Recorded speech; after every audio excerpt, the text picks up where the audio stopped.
Welcome back to MGE Table Talk. The last time you guys tuned in, we had a very special guest host, but I'm back now. So, thank you for welcoming me back. Before we get started, though, because I have a very special guest, but before we get started, if you guys always notice, if you're watching this, you might be listening to it on iTunes, but if you're watching this, you always notice that we do have books on set. And it's books that, I may have already read or am planning to read, but there's something from my book collection. But I do want to highlight this book, The Dog Whistleblower. Very good philosophical book. Make sure you pick it up at thedogwhistleblower.com. Again, Dog Whistleblower. Check it out. I want to welcome a very special guest. She is, I say, I don't know about y'all, but I say she is a bright light in the media industry.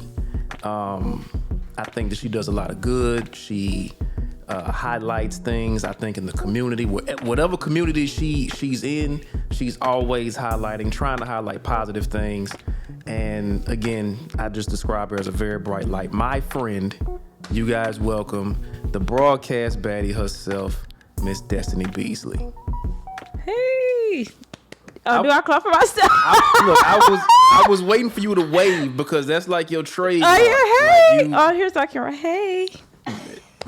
Destiny is funny because she could be on the phone with you and she'll start waving and you can't see her at all. She just waves. It's a force of habit. Wow. How are you? I'm fine. I'm good. I'm wonderful. I'm great. What other adjectives can I describe myself? Have you been reading like the thesaurus or something? No. Trying to find different synonyms to say. This girl say, what other adjectives can I say? I'm swell. Swell? Yes. She's been hanging out in St. George. Wait. So, Destiny, first of all, for those who may not be familiar with you or whatever, we do know that you are a reporter. Your on-air personality.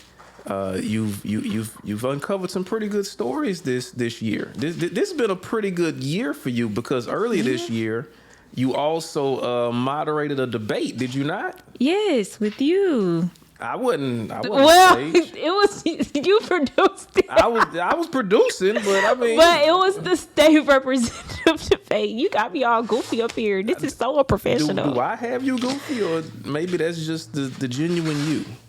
I mean, it's the genuine me, but I feel like because I talk to you on a regular basis, I think I don't know how to separate professionalism from. No, we're gonna help. Okay. We're gonna help with that. But yeah, so you moderated a debate earlier this year. Tell me how did that feel? That was the first time you did something like that, right? Yeah, it was actually eye-opening for me because I usually see debates. Of course, you see a presidential debate. They always air it every presidential election. Mm-hmm. But to do it within a local vicinity from state elected leaders or those who are vying for a state elected seat, and to actually be able to tell the people, ask questions that people want to know about and do it from that platform. I think it was an amazing experience just to have and to see them in person. Because a lot of people, they don't realize body language is a real thing, and you can tell someone's personality if they're genuine or not just by how they, carry themselves and how they answer questions. And you're like, okay. But just to have that experience, firsthand, it's kind of fun. Now, what did you pick up on, because you mentioned body language. So what was some things that I said it was early in the year, so this might be a weird question, but what's something that you maybe picked up on from like the candidates as you was asking questions? I could expect genuineness. I could expect no, but I'm saying like you mentioned body language. So what did you pick up on from the candidates that were on stage with you?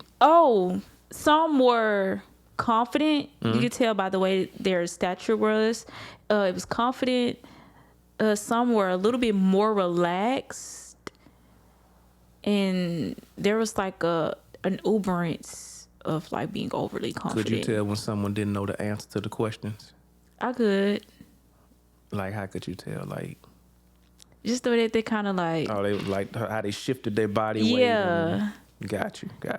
Yeah, I guess me studying mass communication in school, and also I was a drama student in high school, so we really studied that body language, because you want to portray your character through your body. Even when you're not talking, you still want to portray your character through your body. So during those ways, I was able to, kind of suspect how someone feels. Okay. Now, online, which is social media, you're very active on social media, and we know just being in the media industry, that's just a component that you have to be a part of now. Yeah. Like, you can't just be on TV. You got to kind of work the social media as well too. But on your social media, you have coined yourself the broadcast baddie. How did that come about? I don't know. I just felt I wanted to, one, stand out. That's always been my thing, to stand out from other people. I didn't want to be boring. And I'm like, okay, I'm a broadcaster and I'm a baddie, so why not put it together? Broadcast baddie. Why did you whisper that last part? I'm a broadcaster and I'm a baddie. Cause say it with your whole chest. Okay, then. I'm a baddie, but I feel like baddies, like, they have like a bad connotation behind it. Okay. So I didn't want to just be like, yeah, I'm a baddie. Like, I'm a beautiful person, but broadcast baddie. So it's just I don't want to be the beautiful broadcaster. So you're kind of taking the power of baddie. Like, it could be used as kind of a different connotation, but now you're trying to spin it into something positive. Yeah, they have all these different types of baddies, but I'm just the broadcast baddie. Okay. So has that caught on? Like, when you're out and about, are people like saying there's the broadcast baddie? Yes. Really? Yes. And people at work started calling me that, and I'm like, y'all, that's not my name. Look, that's how you know it's official, when the coworkers start calling you broadcast baddie. Yes, like, everybody just like, oh, the broadcast baddie this, broadcast baddie that, and I'm like, y'all know my real name though. I'm saying, look, it might be a market for some merch out there for you. Yeah, let me trademark that. Yeah, you need to go on. How much does it cost to trademark something? I don't know. Okay, I'm gonna have to put together a GoFundMe. Did this girl say a GoFundMe? Look, I don't know if it costs $1,000. I ain't got $1,000 in my pocket right now. Shoot, if you want to loan some money to help me trademark broadcast baddie, let me look into this camera, because this my camera right here. That's your camera. Okay. If you throw your Cash App out, Destiny, I'm cutting. Look. Look, if you want to be a servant of the Lord and you want to be able to help me just trademark broadcast baddie, wow, please reach out to your girl. This girl say reach out to me so you could be a servant of the Lord. I'm gonna have to put together GoFundMe or something. So you're the blessed broadcast baddie is what you say. You blessed and highly baddie. Blessed the broadcast baddie. Wow. Yes. Okay, so tell me a little bit more, because we were talking about how the two worlds kind of work hand in hand now. You got traditional media, and you got social media. What would you say has been like a challenge for you as far as navigating between the two, with traditional and social media? Challenge. I would say the challenge is more so creating news that fits social media for people to understand, because there are a lot of people that collect news from different news outlets, but they're not journalists. So they read something and then they spin it to where it misleads people. Right. Which I do not like. And a lot of broadcasters, journalists, a lot of them do feel a certain type of way, because it's like, I went to school for this, and you're going online and you're making money out of this, and you're not even doing it the right way, because there is a right way to put news out. You just don't say, okay, y'all, so this is what happened, so boom, da da da da da da. Like, you just can't do that. Right. I mean, I would say for me, I try to find a happy medium, because that's how I talk to people. I'm like, so girl, let me tell you what happened. But I'm like, I can't do that. Like, I have to be more professional with it. because some people Professional but still relatable. yeah, because I'm very authentic. I will never change up the way that I talk. None of that for anybody. Now, I do have a little country twang to, you know. A little. I do have I do have a little Okay. I have an accent. So I do have to switch it up for when I am on air so people can understand me better because say for instance, sometimes I'm like, oh yeah, the car outside. They're like, what's the car? Yeah, the thing that's on 4 wheels that you drive. Oh, you mean a car? Yeah, a car. So you know, that's an example of why I do switch up the way that I do, you know, enunciate words. What I mean, and when you get into regional dialect, of course, you know, someone from Connecticut will sound different from someone in Florida. Yeah. And because we are in the southern region, I do believe that your dialect, I think, helps to make you more relatable with the audience that you're serving at this point. Now, if you find yourself working in New York, you're gonna have to switch that all the way up. I ain't lying. New York just gonna have to take me for who I am. So I told y'all I'll switch up now.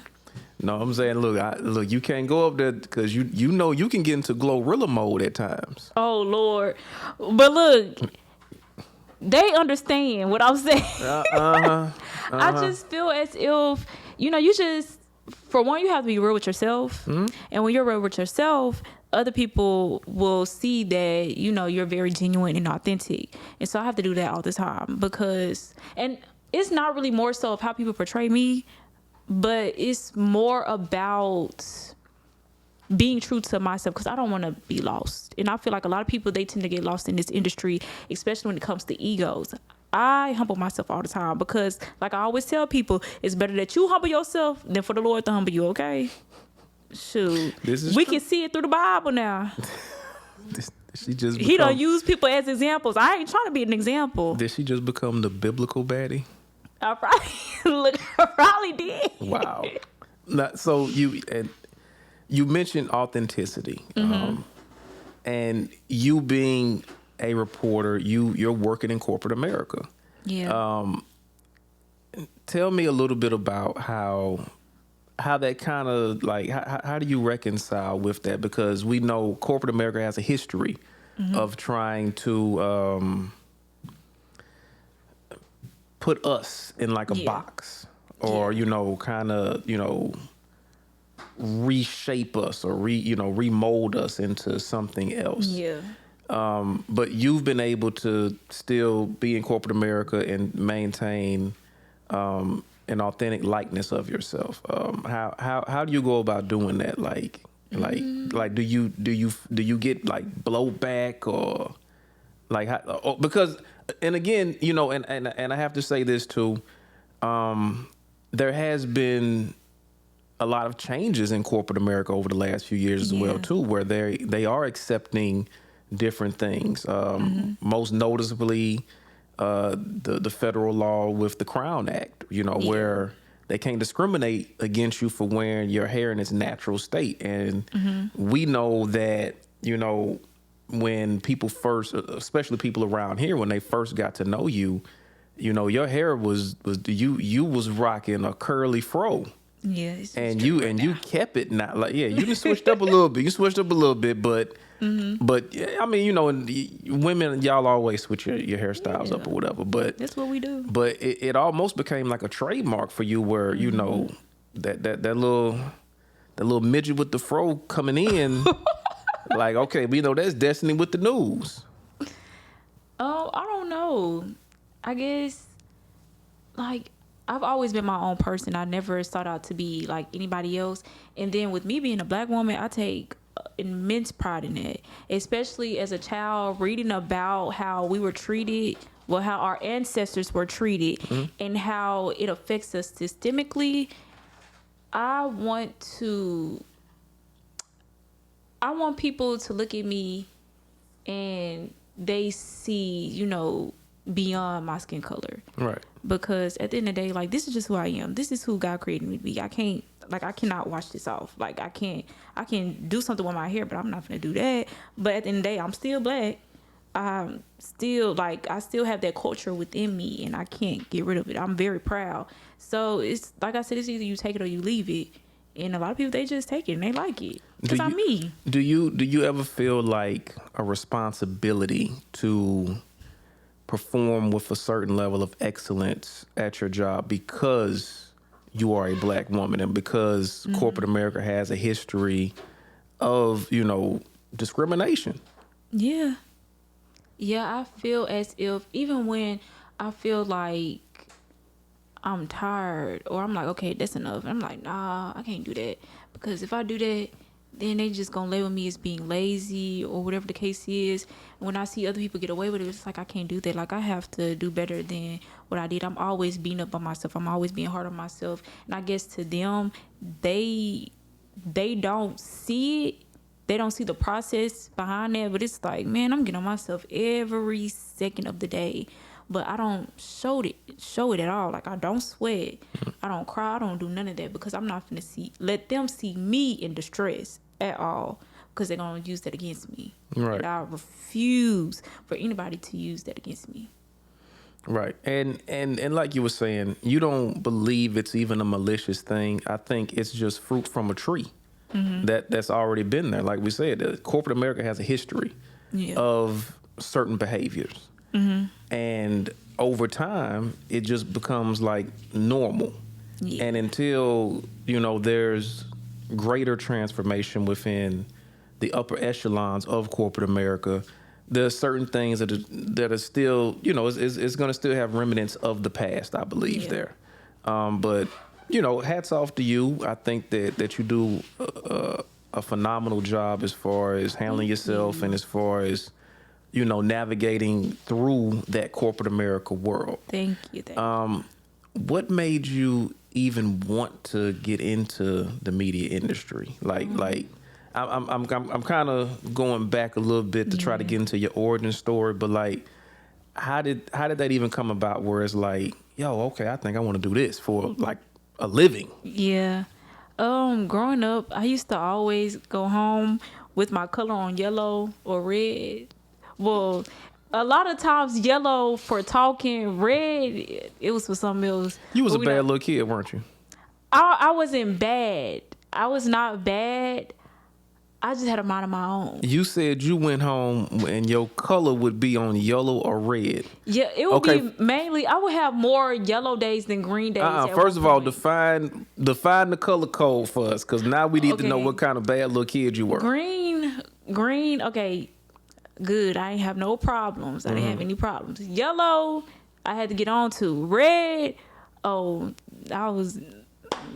know what I did. It's always the little people that will always be like the baddest little kids. But I wasn't bad. It was just that you just can't tell me something and you think that I'm just going. See, there we go. You can't just tell me. No, because sometimes adults, they can be wrong.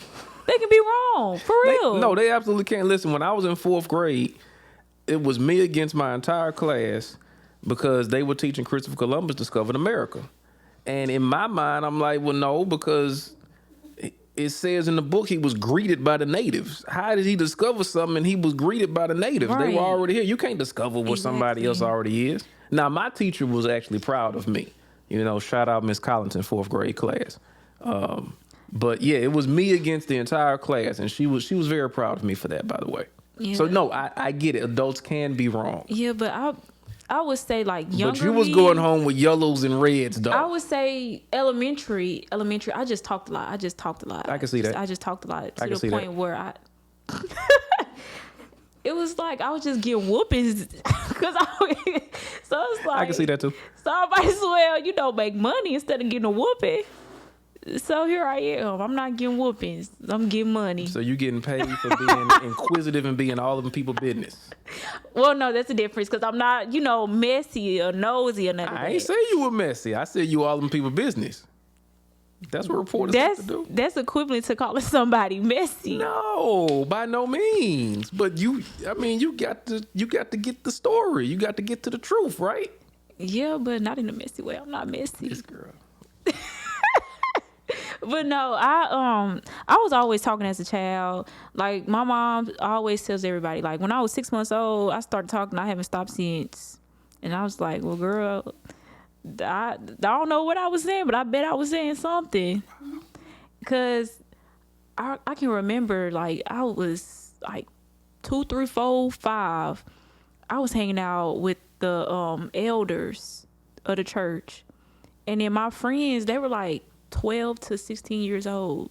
Like, we were having sleepovers, and I thought they were my age.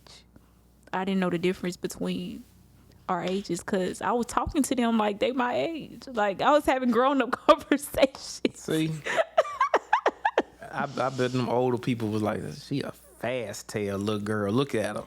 They probably did, but they the ones that brought me along. It's their fault, right? Yes. They had me over there talking to them. That's why, I mean, I have a filter compared to them, but I do have old soul because of them. I can see that. Yeah, I can see that. I can see that. Now, you've been in this area, you know, and not only do you report, you also anchor as well too. Yes. And you actually changed the makeup of a show that you were actually anchoring. It was just kind of like straight news, but then you started, you know, getting guests and everything. Tell me, how did that, you know, like what peaked in your head with, you know, as far as transforming what is just like just a normal, just kind of regular, just let's just regurgitate the news to now we're gonna have news and then even add in interviews. It was boring.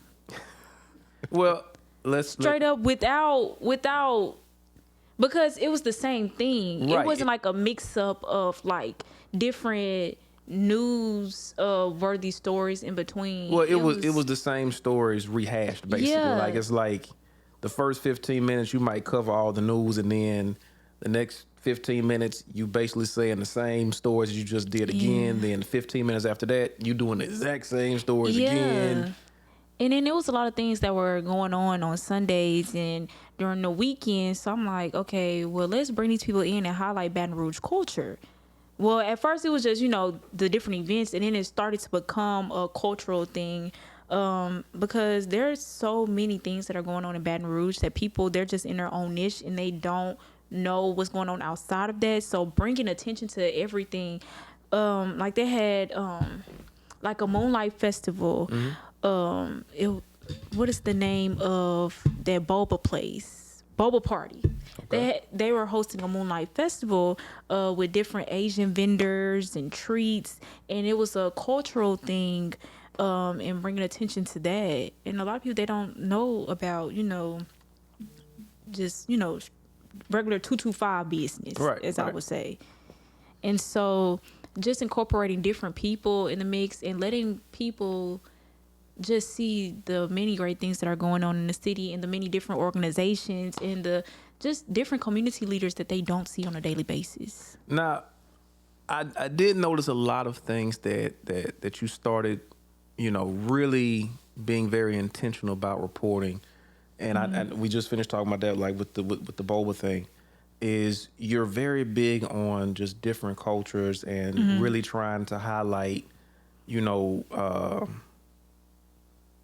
different cultures within a city. And people don't realize culture is the fabric of a city.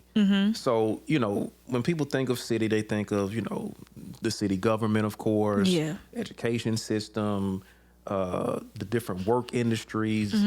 But what makes a city, like, I think, in my opinion, what gives a city its personality is the cultural aspect of it as well, too. You know, you know, even when you look at like different, you know, colloquialisms, you know, slang terms or whatever, they're different slang terms in Detroit than it is in Los Angeles. And they talk different in Little Rock than what they talk in Atlanta, Georgia.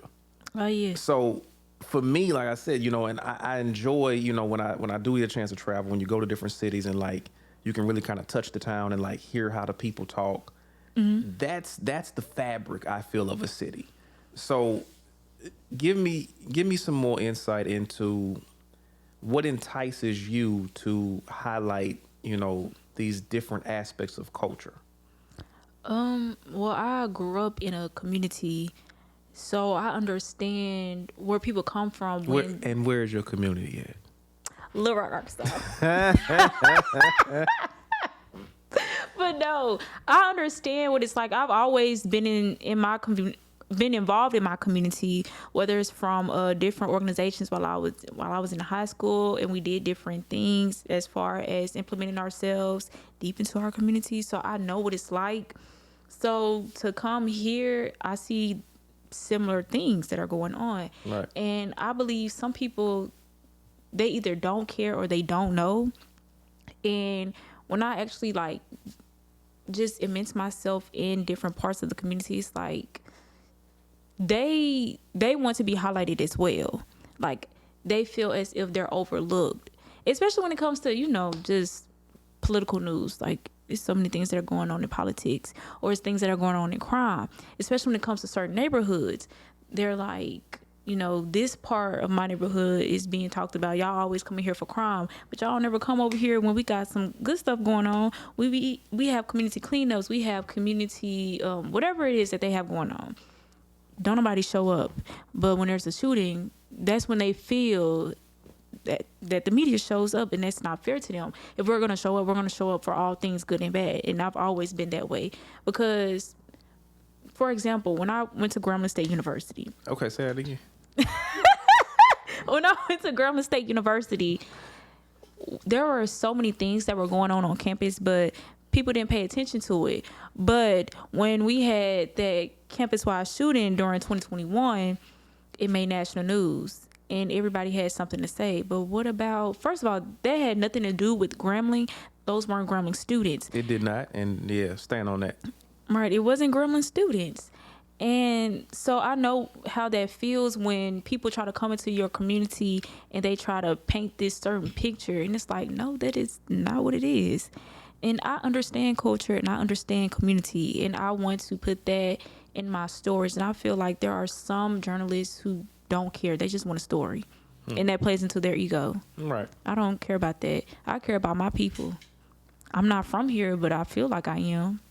Well, I know that the city definitely kind of adopted you. Because when you show up, you really show up. It reminds me of when you had on the guy that did the Who the Sickest Car show. Yeah. And you told them that you would be there, and then next thing they knew, Destiny was there and was out there among the people, was dancing.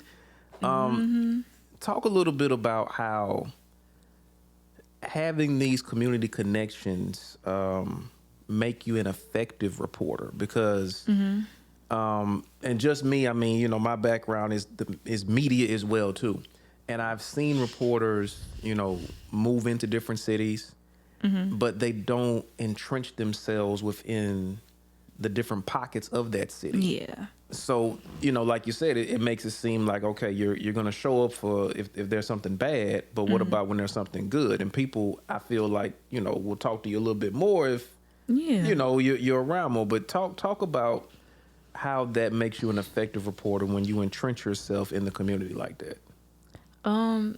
They know that they can count on me. Like, I'm not just going to be there whenever something bad happens, that I'm going to show up for all things good and bad. And that it shows how genuine I am. Like, I'm not just doing it because I want to make connections. Like, no. Like, if I wanted to be here, well, if I did want to be here, I wouldn't be here at all. But I'm here. And it's not like I'm just going to, stand on the wall and just, look all bougie. We know you're not a wallflower at all. No, that ain't me at all. At HBCU came out. It did.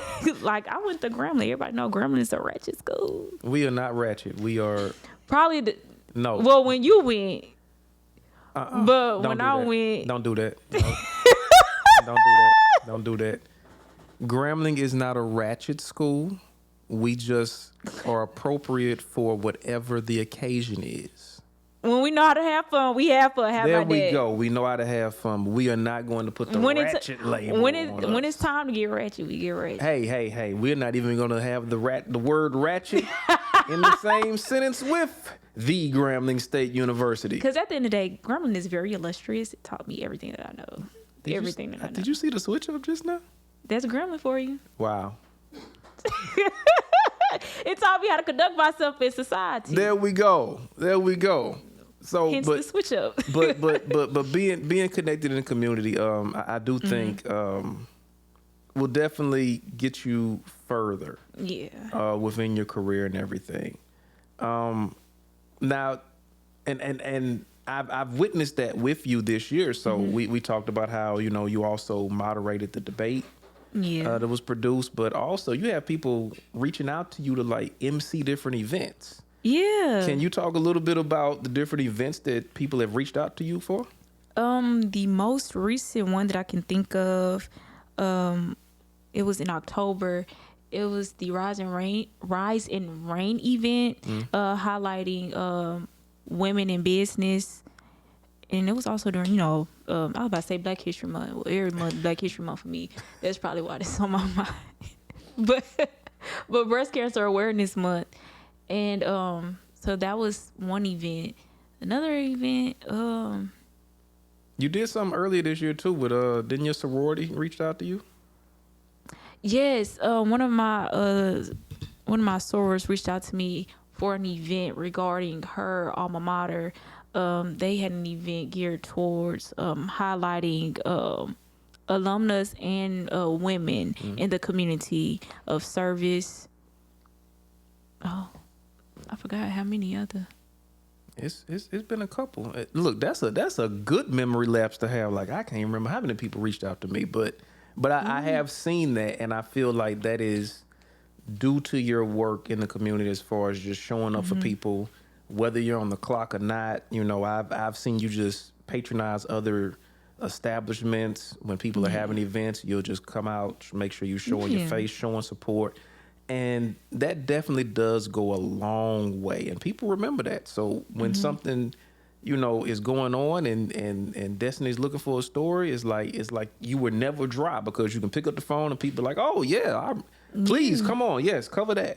Yeah, a lot of people reached out to me. I saw you show up. There was, I believe it was now Congressman Fields had his inauguration. And oh, yeah. And you were the only person that all three stations were there, but I saw that you were the only one that actually had an interview with him and Minority Leader Hakeem Jeffries. Yeah. Yeah. I got in my political bag. I saw that, but you made connections to do that, did you not? Yes, I did. Yeah, I did. because everybody else, I was watching the news and I said, okay, they just got, a little B-roll here and that was it. And they talked to somebody in the audience, but Destiny was all backstage and she was talking to this congressperson and that person. And right. I've made a lot of relationships, I would say, too, that were able to help me get certain interviews for stories that I needed, or they would like help me out any way that they could. And I'm like, Lord, thank you, Jesus, for relationships and networking, because it all comes with being a kind person and a genuine person. I feel as if people, they forget, like they're just focused on their job and they're not being a human being at the same time. It's all about, well, I got to get this person, I got to get that person. Like, I don't care what anybody else got going on. I got to do this. True, to an extent. You still have to be respectful of other people because at the end of the day, you need them. They don't need you. Right. And I feel as if people forget that. And then they out of luck. Interesting. So I've had some people that ask me to reach out to other people on their behalf. Oh, so now you done become the plug. No, I'm just like no, but I have had that to happen before where people, they ask me for other contacts or if I can put them in connect with certain people. And it's not like yeah, you need me. It's like, no, I got you. Like, I have access to that person. You what you do is you just play it forward, and I think that is a good thing. So with this media journey, and I mean, I know you're here right now. You're here locally, but I don't see you just being in this one area. What is your ultimate goal when it comes to being in this media industry? Like, do you see yourself as becoming like a mogul, or what is your ultimate goal? I will say, at first, I did see myself as being a media mogul. Then I had a humbling moment where it's like, I'm just gonna do whatever the Lord tell me to do.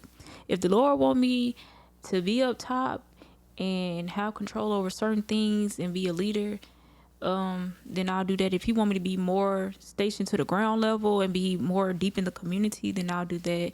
Because at the end of the day, it's not about me. It's about Him. It's about giving Him glory. Because without Him, I wouldn't be here. He the one that gave me this gift. He the one that placed me in certain rooms.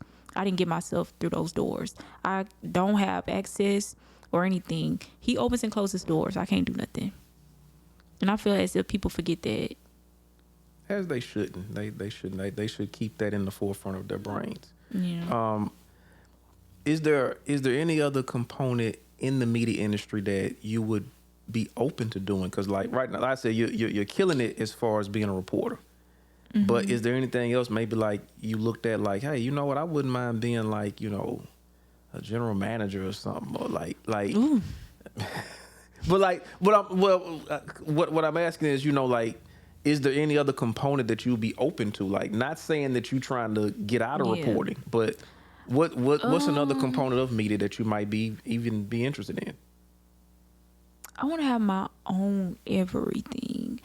I want to have. Please explain. My own everything. I want to have like my own production company. Okay. My own network. I want to have like my own everything and create more opportunities for people that look like me.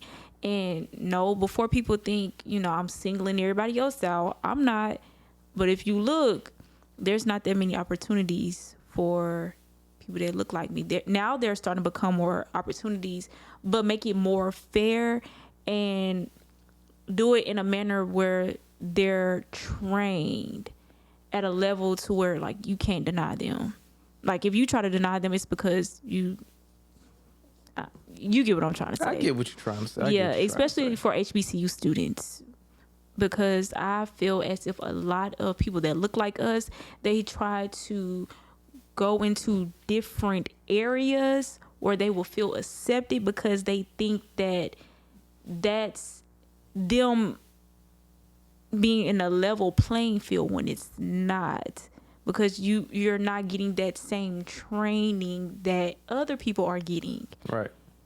And when you're around people that look like you and they're trying to strive for the same greatness as you, it's different. Mm-hmm.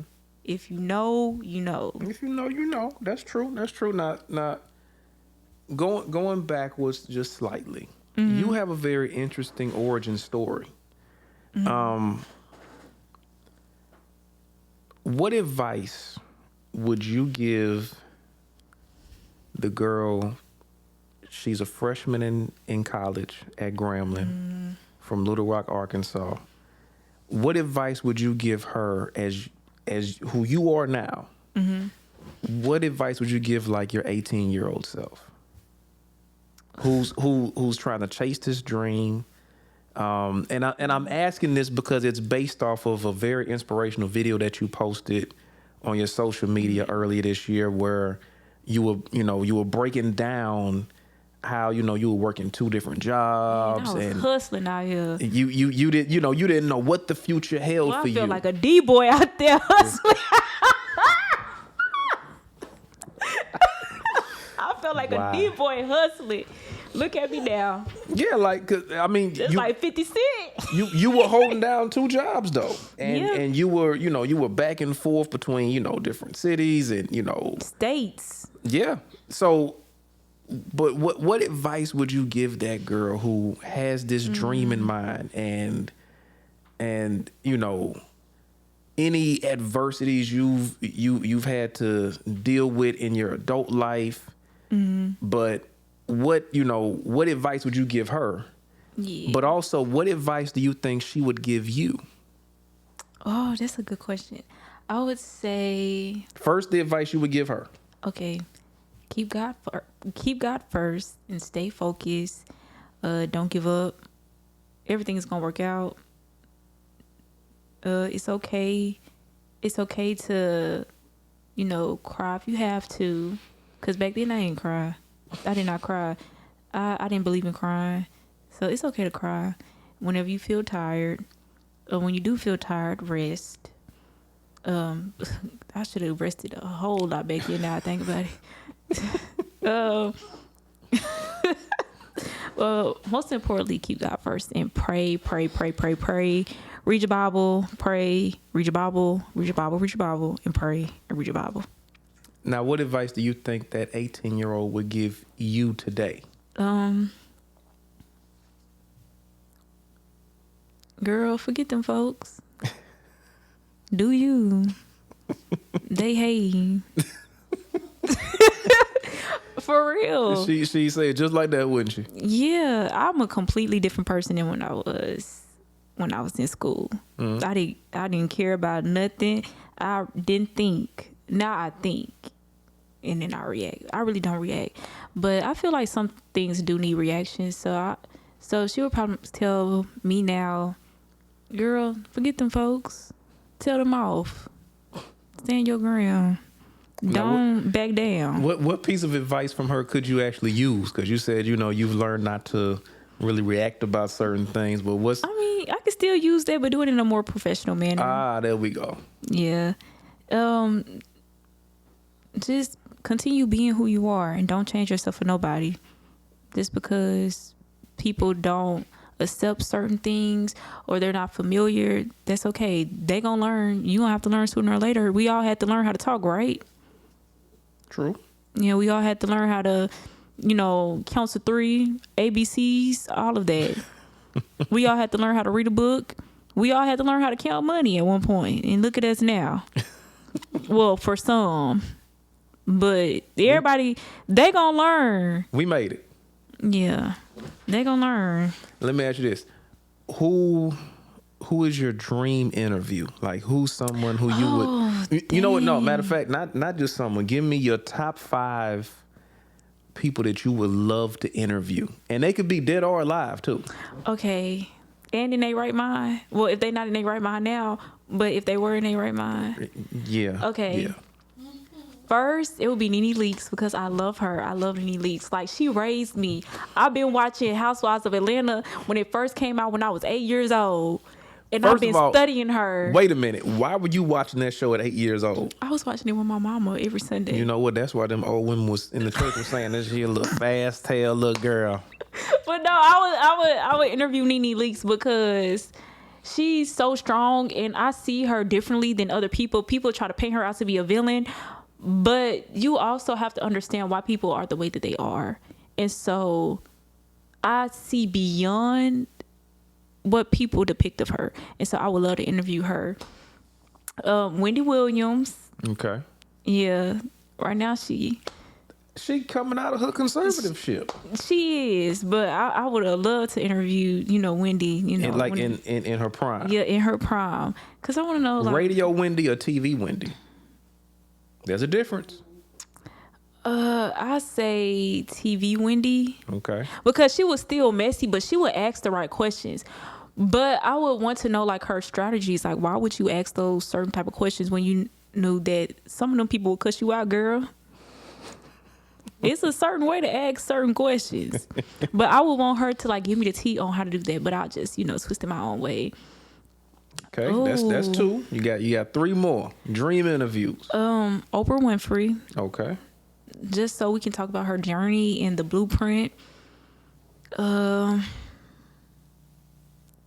2 more. Dang, this hard. I haven't went this far. So we got Nene Leakes. Mm-hmm. Nene Leakes. I'm sorry, I think I said Leakes. Nene Leakes. Mm-hmm. Wendy Williams in her prime, TV version. Mm-hmm. And you said Oprah to talk about the journey and everything. Yes. There are no men on your list. Okay, keep going. Men be meaning. Really? Ain't it a man's world? That's what they be saying. It's ladies' night tonight. Hello. Shoot. Ain't nobody worried about no men. We ain't worried about no men's over here. Oh, wow. Shoot. Wow. For real. That's Girl so say it is ladies' night tonight. Dang, this is hard. I I would want to interview. You want me to throw out some names? Yes, please. Okay. Let me see. We're talking about influential women, right? Yes. Notice I said women. We can do a little bit of men. You sure? Yes. Can we sprinkle some in there? Like, yes, we'd be like, why would you cheat on your wife? Wow. Okay, Wendy Williams in a prime. Okay, let me see. Let's throw out a few names. What about she's inspirational. What about Michelle Obama? No tea, no shade, but no, it's not because of No? kids. No, it's. I mean, I feel like I've heard her story. So you don't so feel many like there's times. no new ground there? I mean, it would be nice to talk to her. I'll go out, and get a coffee date with her. I got somebody. So we'll go get coffee with Michelle. Mm-hmm. Okay, Lil Kim. No, I don't. You wouldn't want to interview Lil Kim either. You know what, Nicki Minaj. I really want to get down to Nicki Now, Minaj. why would you want to interview Nicki but not Kim? I ain't grew up with Kim. I grew up with Nicki. But isn't that an interesting figure? Wouldn't you want to ask her about, her physical changes, things of that nature? I just pray with her. Okay. So tell me why Nicki. Tell me why Nicki. Okay, Nicki is a Sag, and Nene is a Sag too. So I feel, and I'm a Sag. She is so picking we're all. people. I'm not even into zodiac signs, but I'm like, you know what? When they start bringing that up, I'm like, dang, that sound like me. And I don't even believe in that, but golly.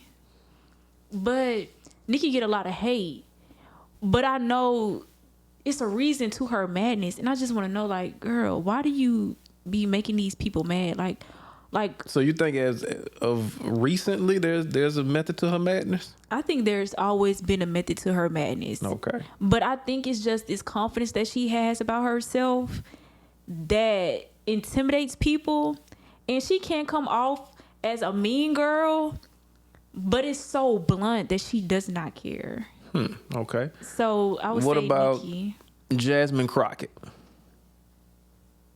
No, I don't want to interview her. Not like that. Not like that. Like I said, I would want to sit down and just talk strategy with her.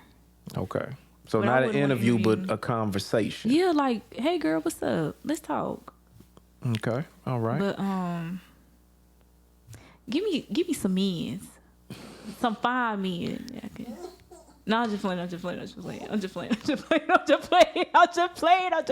All right, Charlemagne. I wouldn't care to interview him. Like, I wouldn't care to interview him. I already got Wendy. Bill Clinton.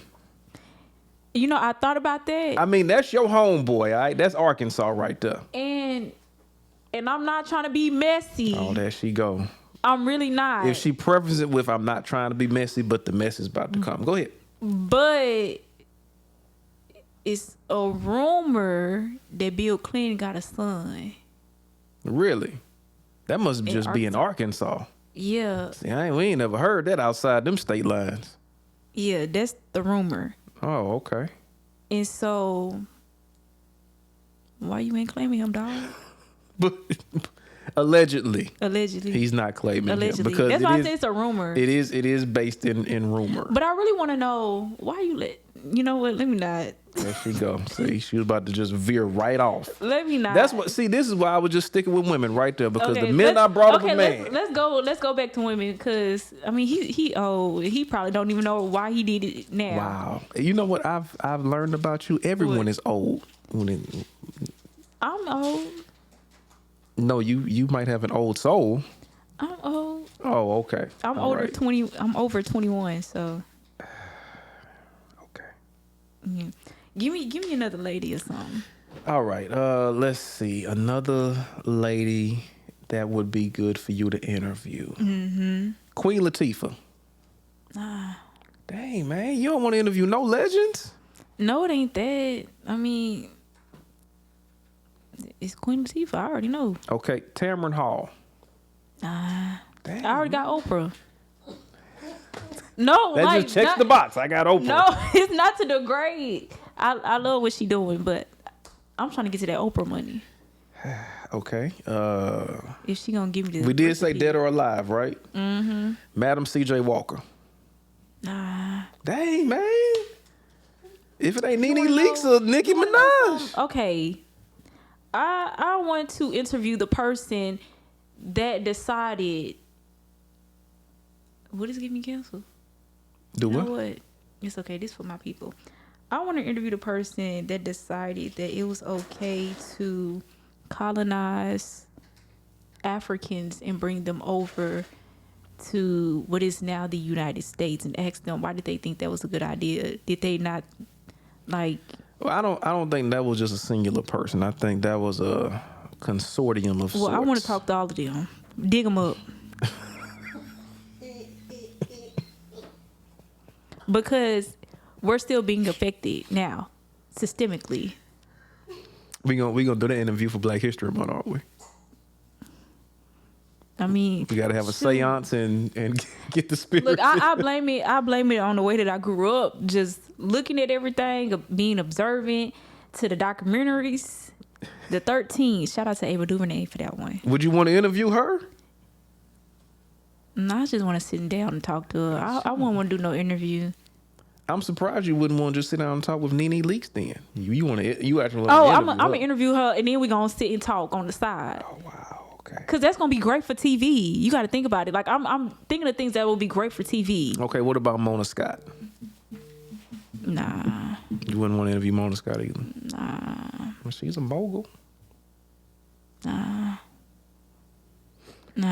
Okay. Conversations and interviews. That's really it. Okay. Tell me this. What do you and we about to wrap it up too. Yeah. Tell me what is your immediate goal for like 2026? Because we're doing this right now, but 2026 is like right upon us. But what's an immediate goal that you have for 2026? Whether it be just it could be something as simple as, hey, I want to, learn a new software, or I want, whatever. It might just be I want to read X amount of books in 1 year. Yeah. But what's a goal that you have for yourself for 2026? Well, you got that 1619 project book. I need to finish reading that. I haven't made it past the introduction. Okay. And I had that book for almost a year. Oh, I'm sorry, microphone. Sorry. But I haven't had that. I had that book for a long time, and I need to finish reading it because I want to, like how I brought up, me watching the documentaries, and then wanted to know why did they do what they did. You bringing us over here, why y'all couldn't do the work for yourself? So I need to finish reading that book so I can get a better understanding. Well, you know what? I'll never be to understand why they did what they did, because let's say you want to gain more knowledge from it, not an understanding, but just more knowledge. Do you see yourself maybe in the future doing more documentary type of work? Yes. Like, because like I said, you're professionally a reporter at this juncture, but you also mentioned about, creating your own media company and doing things of that nature. But do you see yourself maybe doing more documentary style work? Yeah, I really want people to dive deep into our community, because we have so many other people telling our stories and it's so false, and people they tried, I would say they tried their best to report it, those who actually do try, but they still don't get it because they genuinely do not understand, because they haven't lived that lifestyle, nor do they understand the lifestyle. So me being able to put out products that highlights our community from the past to the present and how it can affect our future. So that's one thing. So reading altogether, get my finances right, pour more into myself, whether it is mentally, physically, and emotionally. So all three. So make sure I look good at all times. Shoot. Okay. 2026 goals then. Yeah, eat better and get rid of my eczema for good. Good thing you know a good esthetician, right? Shout out Phoenix Hair Spa. Okay. So listen, Destiny, thank you for pulling up Yeah. for the final edition of Table Talk for 2025. I feel like we closed out the year pretty solidly. I think we were a little bit more consistent this year. People know I say this all the time. I try to be as consistent with this as possible, but it'd be hard for me because I'm always behind the scenes. I mean, you're a man of many hats. And listen, but we got to do it. We got to do it. So listen, man, thank you all for participating, for watching, for listening, because you genuinely could have been doing anything else with your time, but you chose to be here with us during this time. Please have a Merry and safe Christmas. Bring in the New Year safely. Remember, when holidays are upon us, don't act up because you ain't gonna see the judge until Monday. Just a piece of advice.